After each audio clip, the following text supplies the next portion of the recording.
વિધાનસભામાં કોંગ્રેસના ધારાસભ્ય ઇમરાન ખેડાવાલાએ સરકાર પર પ્રહાર કરતા કહ્યું કે સરકાર 85% ઉદ્યોગોમાં સ્થાનિકોને રોજગારી નથી આપી શકતી। વિધાનસભા ગૃહના અંદર મારો પ્રશ્ન હતો કે સ્થાનિક લોકોને 85% જે ઉદ્યોગોના અંદર રોજગારી મળવી જોઈએ એ સરકારનો પરિપત્ર અને સરકારનો ઠરાવ છે, પરંતુ દુઃખ સાથે કહેવું પડે છે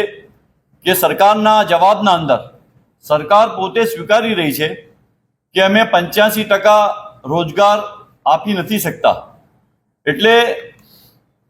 અમદાવાદ શહેર અને અમદાવાદ જિલ્લાનો મારો પ્રશ્ન હતો કે અમદાવાદ એરપોર્ટ ઉપર અદાણી એરપોર્ટ છે, અત્યારે એના અંદર 85% સ્થાનિક લોકોને રોજગાર મળવા જોઈએ, પરંતુ સરકારનો જવાબ છે ના અંદર કે ભાઈ અમે આ લોકોને રોજગાર આપી શક્યા નથી 85%। ઓએનજીસી હોય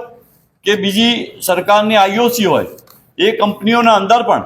જે પ્રમાણે સ્થાનિક લોકોને રોજગાર મળવો જોઈએ 85% જે રોજગારની સરકારે વાત કરી છે એ રોજગાર નથી મળતો। એક તરફ સરકાર યુવાનોને રોજગાર માટે અલગ અલગ મેળા કરતી હોય, પરંતુ હું સમજુ છું કે સરકારે પોતે બનાવેલી કંપનીઓ